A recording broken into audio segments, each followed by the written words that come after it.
Drop it. TBS FM 현재 상황 문제 파악 맥락에 집중 묵직한 질문 흔들리지 않는 중심의 축 최일구 몸쪽 꽉 찬 돌 짚고 쇼미더 뉴스 세상을 바라봐 어제의 뉴스가 오늘의 변화 쇼미더 뉴스 진실을 찾아봐 오늘의 뉴스가 내일의 역사 쇼미더 뉴스 꼭 알아는 뉴스만 골라서 전해드립니다. 쇼미더 뉴스 전열분들입니다. 뚱커벨 인사이트계 배동찬 소장입니다. 힘내십시오. 뚱블리 정상근 시사 전문기자입니다. 네, 안녕하십니까.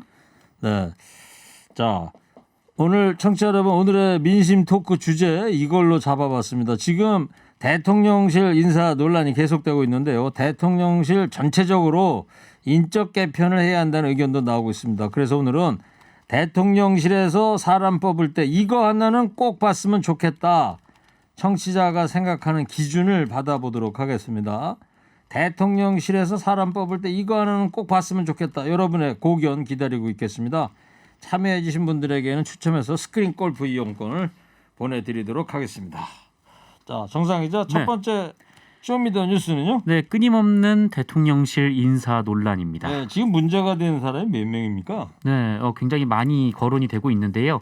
일단 가장 먼저 거론이 됐던 쪽은 이 김건희 여사가 대표를 역임했던 이 코바나 컨텐츠 출신 2명이 이 대통령실 직원으로 들어간 사실이 알려지면서 이것이 시작이었습니다. 그리고 윤석열 대통령의 외가 육촌 최모 씨, 그리고 윤석열 대통령 부부와 오랜 인연이 있는 이원모 인사비서관의 부인 신모 씨가 민간인 신분으로 스페인 순방 행사에 동행을 해서 또 논란이 됐었고요. 그리고 문재인 전 대통령의 이 경남 양산 사저 앞에서 욕설 시위로 물의를 빚고 있는 구구 유튜버 안정권 씨의 친누나 안모 씨도 이 대통령실에 근무하는 것으로 드러나 논란이 됐습니다. 여기에 윤석열 대통령의 40년 지기의 아들들, 동해 황 사장의 황모 씨, 강릉 우 사장의 우모 씨, 지금 그 대통령실에서 근무하고 있는 것으로 드러났고요. 그리고 이 윤석열 대통령이 검사였던 시절에 인연을 맺었던 이 주기환 전 국민의힘 광주시장 후보의 아들도 대통령실에 6급으로 근무하고 있다. 이런 보도도 나온 상황입니다. 네, 배 소장님 더 큰 논란은 이런 비판에 대한 대통령실과 여당의 대응이었지 않습니까? 그렇습니다. 잠시 뒤에 시민사회 수석 관련해서는 더 자세하게 소개를 해드리겠습니다만 대체적인 이제 대통령실과 여당의 반응이 이렇게 나오는 거죠. 뭐가 문제가 되냐? 일단은 문제가 별로 될 게 없다. 두 번째로는 문재인 정부에 대한 비판을 하는 거죠. 문재인 정부는 더 심했다. 일종의 내로남불 반응이 나오고 있는 것이고 그러다 보니까 그렇다면 지금 보수 극우 유튜브인 안정건의 누나는 사퇴를 했지만 나머지 사람들은 또 계속 유지가 되고 있거든요. 청취자분들도 기억하시겠습니다만 이게 성 관련된 문제로 논란이 됐던 윤재선 비서관도 그대로 직위를 유지하고 있어요. 심지어는 검찰에서 2명 정도 지금 파견 나와 있을 정도 상태인데 그만큼 비난이 있더라도 또 지적이 있더라도 인사는 유지되고 있습니다. 네, 결국 권성동 원내대표가 오늘 사과를 했는데 목소리 한번 들어보겠습니다. 각종 논란으로 우려하고 비판하는 목소리가 높아지고 있습니다. 다 저희 부독의 소치다 이렇게 생각을 하고 있습니다. 언제든지 마음과 귀를 열어놓겠습니다. 당의 발전 방안, 지주일 제고 방안, 그리고 통합 방안이 있으면 언제든지 저에게 고견을 들려주시기를 부탁드리겠습니다. 고맙습니다. 네, 오늘 오전에 국민의힘 의원총회에서 이제 한 발언이죠. 네, 이 육성 발언 말고 또 SNS에도 사과문을 올렸는데요. 이 사적 채용 논란에 대해서 국민께 제대로 설명드리는 것이 우선이었음에도 본인의 부족한 표현으로 논란이 커진 것은 전적으로 본인의 불찰이다라고 말했고요. 초심으로 경청하겠다. 설명에 부족했던 부분은 끊임없이 말씀드리겠다. 앞으로 국민의 우려가 없도록 노력하겠다. 이렇게 얘기를 했습니다. 다만 이 논란의 핵심인 사적 채용에 대해서는 인정하지 않았는데요. 이 청년들의 생각을 잘 이해 못했던 기성세대들을 내부에서 끊임없이 설득한 것이 바로 이 젊은 청년 실무자들의 노력이었다라고 얘기를 하면서 이들이 이제 그 합법적인 절차를 거쳐서 채용이 됐다라는 점을 강조했습니다. 자, 근데 또 오늘 시민사회 수석의 발언이 논란이 되고 있습니다. 강승규 시민사회 수석 이야기 한번 들어보겠습니다. 경제가 매우 위중한 상황인데 지금 대통령실 그 채용제도와 관련해서 사실을 왜곡해서 프레임을 통해 공적 채용을 한 비서진을 비판하는 것이 적절하지 않다는 것이죠. 대통령실은 공개 채용 제도가 아니고 네. 비공개 채용 제도, 네. 소위 말하는 엽관제라고 하는데요. 그러니까 아버지가 선관위원이었다는 것과 우 행정관이 윤석열 대통령 선거 캠프에 참여한 것과는 전혀 이해 충돌이 없습니다. 아버지가 지역선관위원회 의원이 있다 하더라도 우 의원이 대통령실 행정 비서로서 일하는데 전혀 이해 충돌이 없습니다. 네. 강승규 사수석의 엽관제다. 대통령실 인재 채용은. 그러니까 이게 분위기 파악을 못했다 이런 이제 비판이 나오고 있는 것인데 강승규 전 의원이고 현재는 용산 대통령실 시민사회 수석입니다. 근데 세 가지 정도를 이야기했죠. 첫 번째로는 엽관제다, 엽관제이다. 그 다음에 또 하나는 이것이 왜 문제가 되는지를 모르겠다. 그래서 엽관제라는 것은 그렇게 공개 채용하는 것이 아니다라는 엽관제라는 게 뭐예요? 엽관제라는 게 그런 것이죠. 그러니까 대통령이 마음대로 임명을 할 수가 있는 그러니까 이제 미국 같은 경우에도 엽관제도가 있는 거죠. 대통령이 이제 임명할 수 있는 정무직인 자리가 있습니다. 그런데 여기서 핵심적인 건 뭐냐면 미국은 엽관제라고 할지라도 가령 주일 대사를 보낼 때 알고 있는 지인 또는 대선 때 도와줬던 그런 후원자들 보낼 수 있습니다. 그런데 철저하게 인사 검증은 합니다. 그러니까 인사 검증 없이 마음대로 자 내일부터 청와대 행정관으로 나와 용화대 용산 대통령실 행정관으로 나와 이런 식이 아니라는 거죠. 그리고 우리나라는 공식적으로 엽관제를 천명하고 있는 나라도 아니고 두 번째는 뭐가 문제냐면 지금 대통령 지지율도 하락하고 있고 지금 분위기가 안 좋은데 왜 이런 이야기를 했을까? 그러니까 대통령실 내에서도 차라리 말을 안 하는 게 나았는데 예. 왜 이런 말을 해서 오히려 더 불을 키웠는지라는 예. 지적이 나옵니다. 엽관이라는 게 한자로 쓰면은 이제 사냥할 엽자에다가 관직관 그거 아니겠어요? 그렇죠. 네. 자, 정상자. 네. 민주당 이제 공세를 퍼붓고 있습니다. 오늘 오전에 있었던 국회 교섭단체 대표 연설 박홍근 민주당 원내대표 이야기를 연설 내용 잠깐 들어보고 이야기 나누겠습니다. 박근혜 정부 시절 청와대의 공적 시스템을 무력화시킨 비선실세 최순실의 국정농단은 헌정사상 초유의 대통령 탄핵으로 이어졌습니다. 사적 채용, 측근 불공정 인사 등으로 드러나고 있는 대통령의 권력의 사유화는 반드시 대가를 치르게 됩니다. 나라와 국민을 생각하는 충정으로 윤석열 대통령께 간곡히 그리고 엄중하게 말씀드립니다. 지지율 추락으로 나타나고 있는 민심, 즉 국민의 목소리에 귀를 기울이시고 주변을 엄격히 관리하시기 바랍니다. 네, 박홍근 대표 얘기 좀 들어봤어요. 네, 뭐 들으셨던 대로 이 사적 채용 또 측근 불공정 인사 등으로 드러나고 있는 대통령 권력의 사유화는 반드시 대가를 치르게 된다라고 했고요. 또 김건희 여사를 겨냥해서 조용히 내조만 하겠다라던 대통령 부인이 대통령도 어쩌지 못하는 권력의 실세라는 말까지 나와서야 되겠느냐라고 지적했습니다. 또 이 공적 시스템을 무력화한 이 박근혜 정부 시절의 이 비선실세 최순실의 국정농단은 이 헌정사상 초유의 대통령 탄핵으로 이어졌다 이렇게 지적을 했는데요.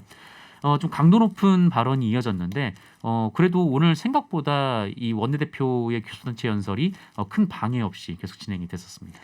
국민의힘은 뭐라고 그래요? 강력 반발하고 있습니다. 박홍근 원내대표의 교섭단체 연설에 대해서 첫 번째 문제가 많았던 것은 되돌아보면 문재인 정부가 아니었느냐. 조국 전 장관 등 또 추미애 전 장관의 압박 때문에 윤석열 검찰총장이 대통령이 될 수가 있는 상황이 연출됐던 것이고 두 번째로는 문재인 정부에서 인사 문제 더 많았다. 그 부분은 왜 지적도 안 하고 오로지 윤석열 정부에 대해서만 공격하느냐. 그리고 마지막으로는 다수당도 지금 민생 현안에 대해서 책임이 있는데 국회에서 왜 그 이야기는 빼놓았느냐고 반발했습니다. 네, 박지원 전 국정원장은 윤 대통령이 결국 인적 개편을 할 거다 이런 전망을 내놨는데요. 박지원 전 원장 이야기도 한번 듣고 오겠습니다. 대통령께서 저는 어쩔 수 없이 당, 정, 대통령실 인적 개편이 있을 것 같습니다. 지금 오늘 아침에 허태열 전 박근혜 대통령 비서실장도 인터뷰를 통해서 그러한 것을 지적했던데 네. 박근혜 대통령 취임한 지 5개월도 못 돼서 비서실장과 수석 4사람이 책임지고 물러갔을 거예요. 그러한 것이 너무 지금 빨리 오고 있다. 네. 네, 관련돼서 박지원 전 국정원장은 뭐 윤석열 대통령이 어쩔 수 없이 이 당정 대통령실 인적 개편을 할 것이다라고 얘기를 했고요. 또 그 인적 쇄신의 최우선 대상으로는 대통령실을 꼽으면서 현재 대통령실의 실장이 어디 있으며 정무수석은 뭐 하고 있냐, 뭐 이렇게 비판하기도 했습니다. 네. 자, 이거 한번 물어볼게요. 그래도 지금 윤석열 정부에서는 이거 하나는 잘하고 있다 싶은 게 있다면요? 그럼요. 지중알이죠. 네? 지중알. 지중알? 네. 지지율이 중요한지 알게 됐다. 그러니까 이게 네. 임기 이렇게 빠른 시간 내에 지지율이 급락을 하다 보니까 날개없이 추락하고 곤두박질을 쳤지 않습니까? 아이고 이렇게 지지율이 중요한지 대통령도 그렇고 지금 언론에서도 연일 조명을 하고 있거든요. 그러다 보니까 배종찬 소장, 뚱크벨이 발언할 기회가 많아졌다. 땡큐. 정상근 기자. 저는 도어 스태핑, 네, 그 출근길 약식 기자회견인데 네. 그래도 이제 대통령의 목소리를 직접 들을 수 있다는 점에서 그거는 잘하고 있다라고 보여지는데 다만 요즘 빈도나 시간이 좀 많이 줄어서 좀 무척 아쉽습니다. 알겠습니다. 자, 대통령실에서 사람 뽑을 때 이거 하나는 꼭 봤으면 좋겠다. 청취자가 생각하는 기준 문자로 받아보고 있습니다. 친인척 배제, 허위 이력 배제, 능력 위주요, 이해 충돌은 꼭 봅시다. 청렴, 전문성, 수호지심을 가진 사람을 뽑아야 하지요. 수호지심이 뭔지 알아요, 배 시장님? 수호지심은 이제 부끄러워하는 거죠. 예. 예. 누가 얘기한 거죠, 이게? 명자요? 공자. 맹자. 예. 네. 0522님은 채용 제도를 개편해라.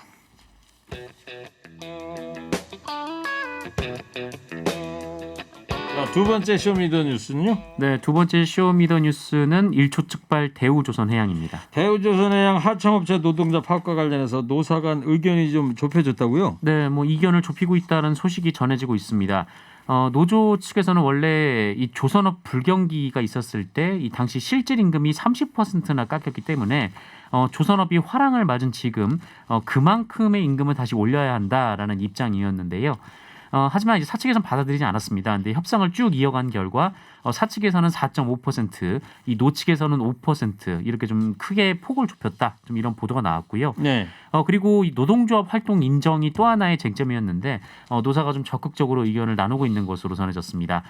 그리고 어제 이정식 고용노동부 장관이 현장을 찾았는데 이 동행한 이 노동부 담당 과장이 현재 이 대우조선에 남아서 의견을 듣고 있는 상황이라고 합니다. 지금 양쪽 쟁점이 어떻게 형성이 되어 있는 거예요? 지금 거제도의 하청 노조 파업과 관련해서는 여러분들이 인지상정 이렇게 기억하시면 됩니다. 인지상정이니까 인상. 그러니까 이 급여 깎였던 급여를 다시 인상해 달라는 거거든요. 근데 이제 30%를 주장했는데 이건 뭐 경제가 좋아진다고 해서 하루 아침에 수익이 늘어나는 건 아니기 때문에 기업도 한 10% 정도에 맞추자. 요 정도 지금 이야기가 되고 있고 그다음에 인지상정의 인정입니다. 인정은 뭐냐면 상당히 취약하거든요. 하청 기업들 노동자들이 그러다 보니까 뭐 급여가 됐든 아니면 근로복지가 됐든 힘이 없다. 좀 우리도 노조 활동을 교섭단체 활동을 할 수 있었던 노조 교섭을 할 수 있도록 좀 역할을 인정을 해달라. 이 부분도 적극적으로 논의가 되고 있습니다. 대통령실하고 정부는 연일 공권력 투입 암시하는 발언을 하고 있어요. 네, 뭐 어제만 해도 윤석열 대통령은 출근길에 기자들과 만난 자리에서 이 국민이나 정부나 다 많이 기다릴 만큼 기다리지 않았나라고 얘기를 했고요. 이 산업 현장에 있어서 노사관계에 있어서 불법은 방치되거나 용인되기 어렵다, 안 된다라고 얘기를 했습니다. 그리고 뭐 정부에서도 긴급 장관 회의를 열고 이 불법 점거 농성을 중단하라라는 취지의 입장문을 내기도 했고요. 또 어제 오후에 그 이상민 행안부 장관과 윤희근 경찰청장 후보자가 현장을 방문하고 또 경찰력도 증원됐다라는 보도도 나왔습니다. 뭐 그야말로 공권력 투입이 임박한 모습인데요. 이 국민의힘에서도 주저하지 말고 엄정 대응해야 한다라고 강경 대응을 주문하기도 했습니다. 네, 이건 공권력 얘기가 논란이 되고 있다 보니까 오늘 도어스태핑 할 때 대통령이 한 발은 좀 물러섰더라고요. 한 세 발을 물러섰습니다. 세 발입니까? 네, 한 발이 아니고 세 발 정도. 이거 세 발은 심리적인 또 의미의 세 발 정도라고 말씀드렸는데 지금 윤석열 대통령이 가장 요즘 많이 찾는 새가 모르쇠입니다. 예. 뭘 물어보면 윤석열 대통령이 그만큼 신중해졌죠. 그러니까 민감해서 이 도어 스태핑이 지지율에까지 타격을 주니까 대우조선 공권력 투입 어떻게 하겠습니까? 물어봤더니 답변 안 할 거예요. 답변 안 합니다. 그러니까 답변 안 하는 내용이 굉장히 많아졌는데 이게 자칫 제2의 용산 쌍용 사태가 될 수도 있다는 우려가 번지고 있으니까 대통령이 답변을 안 했습니다. 네, 민주당은 제2의 쌍용차 사태를 우려하고 있어요 지금. 네, 어제 김성환 민주당 정책위의장이 이 대우조선 파업 문제가 단순한 원하청 간의 노사 문제가 아니라 이 대우조선의 누적된 적자, 또 현대중공업과의 합병, 뭐 다단계 하청, 이 저임금 노동구조 이런 여러 문제가 복합된 구조다라고 얘기를 했고요. 그걸 뻔히 알면서 정부가 이렇게 대처하는 것은 옳지 않다라고 밝혔습니다. 그리고 이수진 원내대변인도 이 불법을 운운하면서 노동자들을 때려잡는 데에만 골몰한다면 상당히 위험한 일이 발생할 수 있다라고 했고요. 이 박용진 의원도 이 과거 이명박 정부 때 쌍용차 진압하듯 하겠다는 것 아니냐라고 비판을 했습니다. 네. 노동계는 공권력이 만약에 투입이 되면 즉각 총파업을 하겠다고 그렇습니다. 선고하고 있죠. 노총에서는 연계 파업을 하겠다는 것이고 그렇게 되면 이제 총파업이 되는 것이기 때문에 총파업이 되면은 이 부분이 또 추투로 연결될 수가 있거든요. 춘투도 있었지만 한물연대 파업 기억하시잖아요. 그러니까 가을에 또 추투 이어질 수 있기 때문에 상당히 우려가 되고 있고 글쎄 이제 아까도 말씀드렸지만 쟁점은 상당히 근접해 있거든요. 10% 임금 인상에 적극적인 노사 협의 기능을 가지는 것으로 그렇게 접근하면 될 듯합니다. 알겠습니다. 방송 듣고 계시던 한 청취자분께서 후아암님께서 비정규직 임금 삭감당한 거 이제 회사 이윤 원위치로 돌아서 다시 원상 복구해달라고 시위하는 건데 왜 그런 내용은 쏙 빠지고 뭐 공권력 투입한다 불법적으로 시위한다고 뉴스 헤드라인들이 달리는지 알고 싶네요. 네. 자, 또 한 분은 우리 사회는 약자에게만 희생을 강요합니다. 자, 세 번째 쇼미더 뉴스는요. 네, 쟁점은 오직 이재명입니다. 네, 민주당 전당대 레이스가 시작이 됐어요. 비이재명계는 연일 이재명 의원에 대한 공세를 강화하고 있고요. 네, 이 공세의 핵심은 이재명 의원이 당대표가 되면 당이 쪼개지고 분열될 것이다. 이것이 핵심입니다. 서른 의원은 라디오 방송에 출연해서 이재명 의원이 당대표가 되면 분열이 일어난다는 건 일반적인 시각이다라고 말했고요. 또 사법 리스크 문제도 거듭 제기를 했습니다. 그리고 86주자인 김민석 의원도 이 선당 후사의 모범은 사라지고 이 정략적 사욕으로 정쟁을 일삼는 계파 정치를 보면서 당이 직면한 위기감을 직감했다라고 비판했고요. 또 박용진 의원은 이 대선 지선 패배 책임이 있는 사람이 당대표가 되는 것이 맞냐라면서 이른바 반 이재명 연대를 제안하기도 했습니다. 이재명 의원의 대응은 어떻게 하고 있습니까? 두 가지 대응입니다. 그러니까 당내의 이런 비판과 지적에 대해서는 발언을 하는 순간 또 논쟁이 될 수밖에 없거든요. 일절 무대응을 하고 있습니다. 대신에 윤석열 정부를 겨냥해서는 입을 열었습니다. 윤석열 정부 민생 안 챙기고 정쟁에 집중하고 있다. 안타깝다. 이렇게 해서 당 내부에 그것도 반박을 해봐야 또 논쟁이 될 수밖에 없거든요. 그런 만큼 오히려 이재명 의원은 윤석열 대통령, 윤석열 정부 쪽에 초점을 맞추고 있습니다. 네, 지금 당대표로 8명이 출마를 한 셈이죠. 네, 지금. 8명이 출마했습니다. 근데 컷오프가 이달 말에 이제 예정돼 있잖아요. 28일입니다. 네. 28일. 네. 누가 3명만 일단 뽑는 거죠, 이달 말에. 그렇습니다. 3명이 올라갑니다. 누구 될 것 같아요? 이번 그 대표 선거가 뭐 중앙위원 70%, 국민 여론조사 30%를 반영하거든요. 뭐 대중적 인지도 그리고 당 조직력이 있어야 된다라는 건데 그렇게 보면은 뭐 이재명 의원이나 뭐 박주민 의원, 뭐 박용진 의원, 뭐 강병원 의원 이런 분들이 좀 유력하게 꼽히고 있습니다. 아니 3명 뽑아야죠. 4명을 얘기하면 어떻게 해요? 거기서 한 명을 빼자면 이제 박용진 의원을 한번 빼보겠습니다. 박용진 의원님 듣고 있으면 어떡할 거예요? 싫어서 빼는 건 아닙니다. 아니 근데 저는 반대로 박용진 의원은